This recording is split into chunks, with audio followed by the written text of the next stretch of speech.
Hello everyone, this is Eugene Fanny speaking. Welcome to my first time watching. This is a segment that I've been meaning to make, and as you can guess from the title, this is a segment which I talk about my first time experiencing a particular show, whether it be an anime, a live action TV series, and unless stated, I'll usually only be referring to the first episode. And that applies to this one as well, which is on Overlord Season 1, which I obviously wanted to watch because Season 2 is just around the corner. Basically, from this first episode, we were being introduced to this game called Yggdrasil, which is a DMMORPG, which is like an MMORPG, but yeah, by Yggdrasil.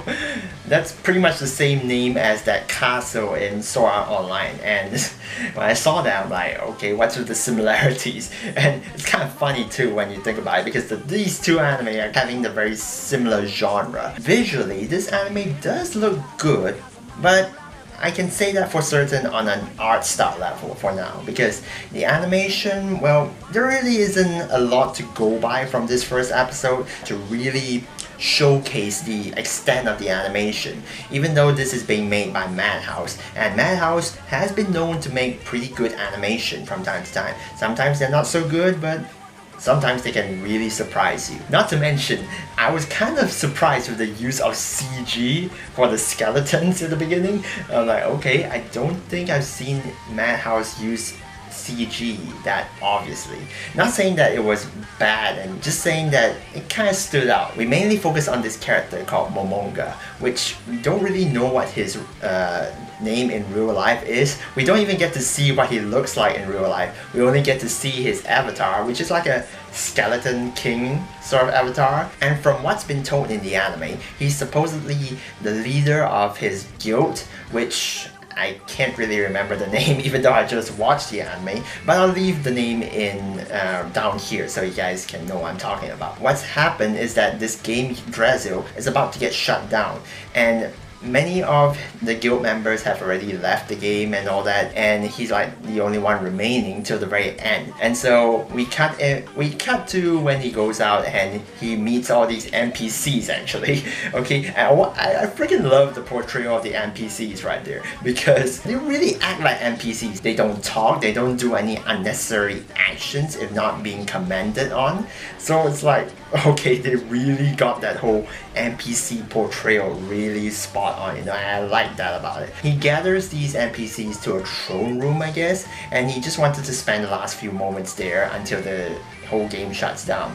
And what do you know, as midnight struck, he found out that he was kind of trapped in the game, you know, that whole situation of being trapped in the game sort of thing. What I like about this first episode is just him trying to ascertain his situation, that he's not just dreaming or anything, that this is actually happening. And so he goes through various tests. He finds out that the NPCs can actually talk to him. The game mechanics still work, but then he can do it on like a console or anything. There's no freaking text boxes that appear on in front of him or anything like that. He's seeing everything through a first-person perspective. That whole part dealing with albedo as well, which is one of the NPCs. That whole part was like, okay, they put in some fan service there, but it was a really smart way of incorporating fan service, because he wants to ascertain that things are as it is. So I'm like, okay, you go for it, man. You go for it. You go and touch that girl's chest if you want to.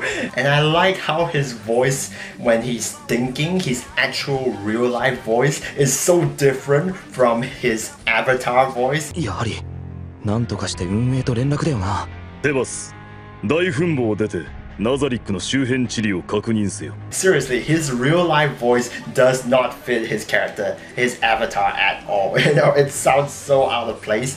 So in a way, it's a really good way of distinguishing between whether he's thinking or he's talking. You know, I hope they maintain that throughout the series. That would be really helpful. And from what I've heard, he's supposedly a villain in this MMORPG. I don't know how that works, because he's also a player, you know, so you can actually be a hero or a villain in this game. That's kind of interesting. What will his motives, what will his actions be like in the end? Is he going to take the evil route of like conquering the world, because the name of the anime is called Overlord anyway, so it kind of sounds like he's wanting to conquer the game basically, but at the same time when you listen to his monologues and all that, he's just like a normal human being, a normal decent guy.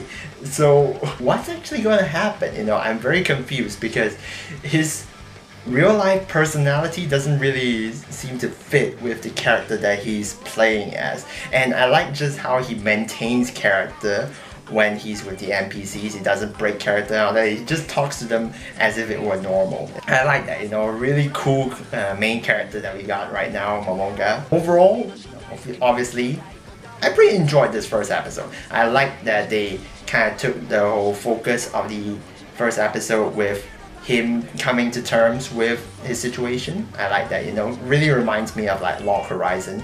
Freaking love that anime as well. So hopefully I can catch up on this series before season 2 starts next week. And I guess I'll leave this video at that. And so as always, thank you guys so much for watching this video, and do stay tuned to the next time of whatever I make.